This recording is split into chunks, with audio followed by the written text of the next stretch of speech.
नमस्कार दोस्तों, आप सबका आपके अपने YouTube चैनल टारगेट सीखो के इस नए वीडियो में एक बार फिर से स्वागत है। दोस्तों, आज की वीडियो में हम लोग देखेंगे हिंदी साहित्य के इतिहास में एक महत्वपूर्ण कवित्री लेखिका महादेवी वर्मा जी के बारे में। जैसा कि आप सभी जानते हैं, महादेवी वर्मा जी से संबंधित बहुत सारे सवाल आपके UP TGT, PGT, net, JRF और किसी भी राज्य की टीजीटी परीक्षा में पूछा जाता है। तो आज की इस एकमात्र वीडियो में हम लोग महादेवी वर्मा जी के बारे में, इनकी रचनाएं, इनका जन्म स्थान, जितनी भी चीज़ें, इनके काव्य संग्रह, उन सभी को देखेंगे। तो इसके पहले हम लोगों ने मैथिली शरण गुप्त जी के बारे में देख लिया है। अगर आपने उस वीडियो को नहीं देखा है तो वीडियो की प्लेलिस्ट आपको चैनल के प्लेलिस्ट में मिल जाएगी, वीडियो जा करके वहाँ से आप उसे वॉच कर सकते हैं। आइए शुरुआत करते हैं महादेवी वर्मा जी के बारे में। महादेवी वर्मा जी का जन्म की बात करें तो 1907 ईस्वी में फर्रुखाबाद, उत्तर प्रदेश। निधन की बात करते हैं 1987 ईस्वी में होता है। पिता गोविंद प्रसाद है, माता जी का नाम हेमरानी है। महादेवी वर्मा का विवाह नारायण स्वरूप वर्मा रूप नारायण वर्मा के साथ हुआ था, किंतु महादेवी वर्मा ने इस विवाह को स्वीकार नहीं किया था। महादेवी वर्मा जी का कुछ उपनाम है, उसे देख लेते हैं। महादेवी वर्मा जी का छायावाद की शक्ति या दुर्गा कहा जाता है। किसने कहा है? डॉक्टर कृष्णदेव झारी के अनुसार छायावाद की शक्ति या दुर्गा महादेवी वर्मा को कहा जाता है। महादेवी वर्मा को वेदना की कवित्री भी कहा जाता है, आधुनिक युग की मीरा भी कहा जाता है। सबसे महत्वपूर्ण सवाल यही है कि आधुनिक युग की मीरा किसे कहा जाता है, तो आप जवाब देंगे महादेवी वर्मा जी को, क्योंकि ये सवाल आपकी कई परीक्षाओं में पूछा गया है। हिंदी के विशाल मंदिर की वीणा पारणी किसने भी कहा जाता है? महादेवी वर्मा को। महादेवी वर्मा की प्रथम कविता की बात करें तो दिया है 1918 ईस्वी में। और पहला काव्य संग्रह की बात करते हैं तो निहार है 1930 ईस्वी में। ये दोनों याद रखेंगे, पहली कविता और पहले काव्य संग्रह को। इसके बाद है महादेवी वर्मा के काव्य संग्रह कौन कौन से हैं, तो आप जैसा कि जानते हैं, पहली जो काव्य संग्रह है वो है निहार 1930 ईस्वी, जिसमें 47 कविताएं हैं। आप इस काव्य संग्रह को खरीद कर पढ़ सकते हैं। इसमें 47 कविताओं का संग्रह है। रश्मि नाम की एक काव्य संग्रह है जो 1932 में लिखी गई थी। इसमें 35 कविताएं हैं। नीरजा नाम की एक कविता काव्य संग्रह है 1935 में, 58 गीतों का संग्रह है। सांध्य गीत की बात करें 1936 में 45 गीतों का इसमें वर्णन किया गया है। उसके बाद दोस्तों सबसे इम्पॉर्टेंट है यामा। यामा तो मोस्ट इम्पॉर्टेंट है, निहार और यामा। तो यामा याद रखेंगे 1940 ईस्वी में लिखी गई है, जिसमें निहार, रश्मि, नीरजा व सांध्य गीत से चुनी हुई कविताएं लिखी गई हैं। दीप शिखा 1942, 151 गीत हैं इसमें महादेवी वर्मा जी के। सप्तपर्णा 1960 ईस्वी में रची गई है, वेदों की ऋचाओं का वर्णन किया गया है। हिमालय एक काव्य संग्रह है 1963 ईस्वी में। हिमालय नामक काव्य संग्रह महादेवी वर्मा जी का है, जो कि 1963 ईस्वी में लिखा गया। राष्ट्रीय भावधारा की कविताएं इसमें लिखी गई हैं। संधिनी की बात करें तो 1965 ईस्वी में महादेवी वर्मा जी ने इस काव्य संग्रह को लिखा था, जिसमें 65 गीत हैं। आयाम 1984 ईस्वी में महादेवी वर्मा जी के द्वारा लिखी गई आखिरी काव्य संग्रह है, जिसमें 1984 में लिखी गई थी, जिसमें ब्रज भाषा एवं खड़ी बोली की कविताओं का संग्रह माना जाता है। तो ये कुछ 8-10 काव्य संग्रह हैं जो कि महादेवी वर्मा जी के हाथों लिखा गया है, जो कि मोस्ट इम्पॉर्टेंट है। इन कविताओं को आप पढ़ सकते हैं और यहाँ से आपकी परीक्षा में सवाल पूछा जाता है। यामा इसमें बहुत ही महत्वपूर्ण है। इसके साथ साथ रश्मि और निहार सबसे महत्वपूर्ण है, इसे आप याद रखिएगा। आइए हम लोग कुछ और महत्वपूर्ण चीज़ों के बारे में जानते हैं जो कि महादेवी वर्मा जी से ही संबंधित है। साथियों, कुछ टिप्पणी है। महादेवी वर्मा जी की समस्त रचनाओं का प्रकाशन हुआ है सेतु प्रकाशन झांसी के द्वारा, जिसमें महादेवी साहित्य नाम से 5 भागों में हुआ। उनकी श्रेष्ठ कविताओं का प्रकाशन 1990 में अग्निशिखा नाम से किया गया है। काव्य रचनाओं के संदर्भ में कुछ विशेष तथ्य हैं, इसे देख लेते हैं। निहार जो काव्य संग्रह है, इसमें रहस्यवाद एवं वेदनाओं के संबंधित कविताएं हैं। रश्मि नामक काव्य संग्रह में भाव पक्ष की अपेक्षा चिंतन की प्रधानता, बाह्य जीवन जगत में एवं माया आदि विषय पर विशेष बल दिया गया है। दीप शिखा नामक जो काव्य संग्रह है, उसमें बौद्ध दर्शन की अभिव्यक्ति हुई है। इस संग्रह में अधिकांश कविताएं बौद्ध धर्म से संबंधित है। दीपक यहाँ आत्मा का प्रतीक है जो परमात्मा के विरह में जलता है। महादेवी वर्मा जी के संस्मरण और रेखा चित्र हैं जो कि इम्पॉर्टेंट हैं, जिसे संस्मरणात्मक रेखा चित्र के नाम से जाना जाता है। अतीत के चलचित्र मोस्ट इम्पॉर्टेंट है। 1941 ईस्वी में महादेवी वर्मा जी का संस्मरणात्मक रेखा चित्र है 1941 का रेखा अतीत के चलचित्र। इसके बाद है स्मृति की रेखाएं। स्मृति की रेखाएं 1943 में। पथ के साथी भी 1956 में है। और मेरा परिवार मोस्ट इम्पॉर्टेंट 1972। मेरा परिवार स्मृति के चित्र, और स्मृति के चित्र जो है 1973 में, ये एक संस्मरण है। मेरा परिवार भी एक संस्मरण ही है। और पथ के साथी भी 1956 में लिखा गया संस्मरण है।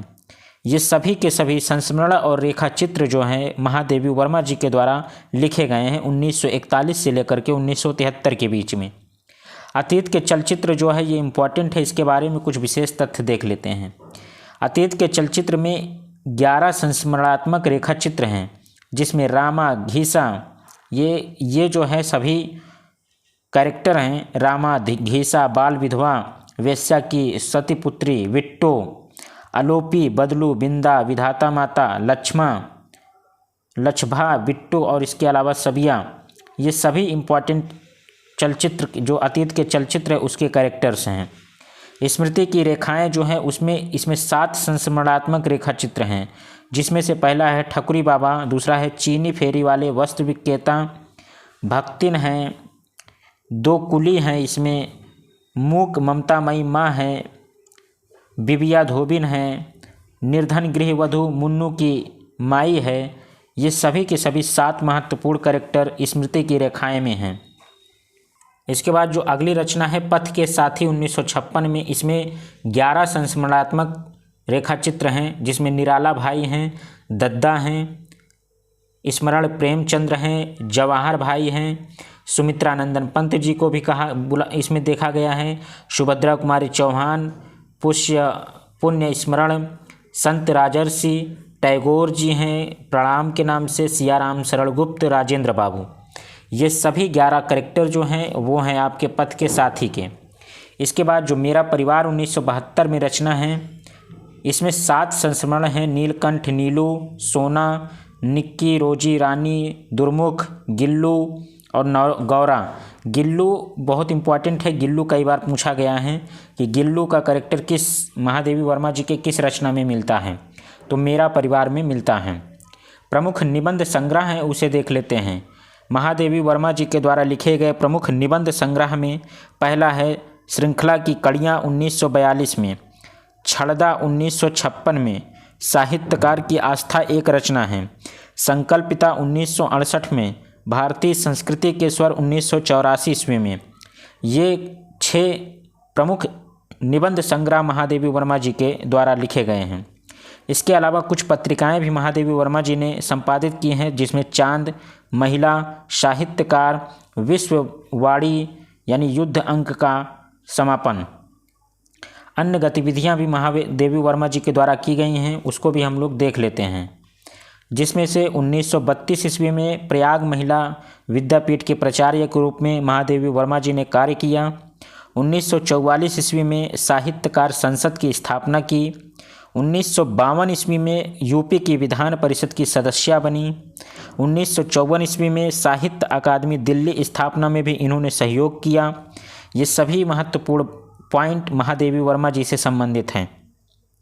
1960 ईस्वी में प्रयाग विद्यापीठ की उप कुलपति बनाई गई और 1964 ईस्वी में रंगवाड़ी की स्थापना की गई महादेवी वर्मा जी के द्वारा।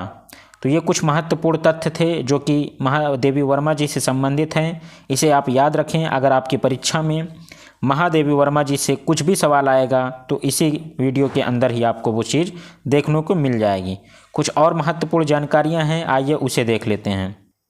कुछ पुरस्कार हैं उसे देख लेते हैं। नीरजा को सेक्सरिया पुरस्कार मिला है। नीरजा नामक जो एक रचना थी। स्मृति की रेखाओं में द्विवेदी पदक मिला है। यामा महत्वपूर्ण रचना है, इन्हें ज्ञानपीठ पुरस्कार मिला है। और ये इम्पॉर्टेंट है, मोस्ट इम्पॉर्टेंट है, आपकी सभी परीक्षाओं में सवाल पूछेगा कि यामा ज्ञानपीठ पुरस्कार, ऐसे सवाल पूछा जा सकता है कि महादेवी वर्मा जी की किस रचना को ज्ञानपीठ पुरस्कार से सम्मानित किया गया, तो आप जवाब देंगे यामा। आलोचकों के मत हैं, कुछ कथन हैं महादेवी वर्मा जी के बारे में, उसे देख लेते हैं। तो कल्याणी प्रतिभामयी देवी जी, हिंदी के विशाल मंदिर की वीणा पाणिनी, ये सब किसने कहा है, तो ये सारी बात निराला जी ने कहा है महादेवी वर्मा जी के बारे में। दूसरा कथन है उनके हृदय तंत्री के अपूर्व संस्कार में भारत माता के कंठ की वर्तमान ध्वनि भी श्रुत होनी चाहिए, अयोध्या सिंह हरिऔध की ये कथन है। छायावादी कवियों में केवल महादेवी वर्मा ही ऐसी हैं जिनका रहस्यवाद खुल नहीं पाया है, वे पूर्णतः रहस्यवाद के अंदर ही रही हैं, शुक्ल जी का कथन है, इम्पॉर्टेंट है, याद रखिएगा। नीरजा संग्रह में महादेवी जी ने प्रकृति के माध्यम से मानवीय भावनाओं का भव्य झांकी एवं विरह वेदना के चित्र प्रस्तुत किए हैं, विश्वनाथ प्रसाद मिश्र के अनुसार इनका कथन है। सांध्य गीत में कवित्री सुख और दुख, विरह और मिलन के समन्वय के लिए प्रयत्नशील हैं, नंद दुलारे वाजपेयी का कथन है। महादेवी वर्मा जी की कुछ पंक्तियां हैं, इन पंक्तियों को देखना बहुत ही इम्पॉर्टेंट है क्योंकि पंक्तियां आजकल नेट जेआरएफ में डायरेक्ट पूछी जाती हैं। पहली पंक्ति है, मैं नीर भरी दुख की बदली, तो महादेवी वर्मा जी की ये पंक्ति है। जो तुम आ जाते एक बार, ये भी एक पंक्ति है।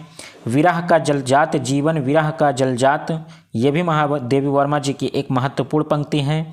कैसी कहती हो अली सपना है, ये भी एक पंक्ति है कविता की। प्रिय सांध्य गगन मेरा जीवन हो, पंथ रहने दो अपरिचित, प्राण रहने दो अकेला, बीन भी हूँ तुम्हारी रागनी भी हूँ, रूप सी तेरा घनकेश पाश, जाग तुझको दूर जाना, जाग तुझको दूर जाना। ये सारी की सारी जो पंक्तियाँ हैं, ये सभी पंक्तियाँ महादेवी वर्मा जी की अलग अलग कविताओं में मिलती हैं। और आपकी ये जो पंक्ति हैं, ये महत्वपूर्ण पंक्तियाँ हैं, आपकी परीक्षा में यहाँ से पूछा जा सकता है।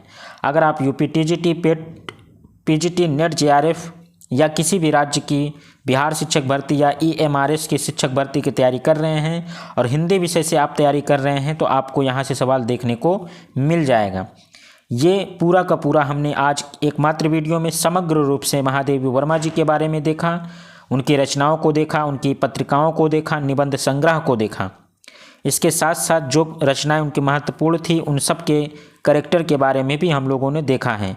साथ ही साथ आलोचकों की क्या कथन है महादेवी वर्मा जी को लेकर, इसको देखा, कौन से रचना में कौन सा पुरस्कार मिला है, इन सारी चीज़ों को हम लोगों ने देख लिया है।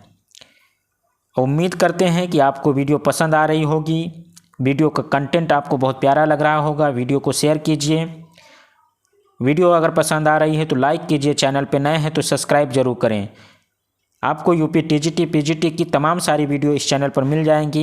हिंदी विषय की अगर आप तैयारी कर रहे हैं या कोई आपका साथी हिंदी विषय की तैयारी कर रहा है, तो आप उसे इस वीडियो को सेंड कर दीजिए ताकि उसको इस वीडियो से लाभ हो और उसकी परीक्षा में सफलता मिले। उम्मीद करते हैं आपने पूरी वीडियो देख ली होगी और लाइक भी कर दिया होगा, तो एक कमेंट करके ज़रूर बताएं कि आपको वीडियो कैसी लग रही है। और ऐसी हमारे वीडियो देखते रहिए। बहुत बहुत धन्यवाद। Thank you so much. Best of luck.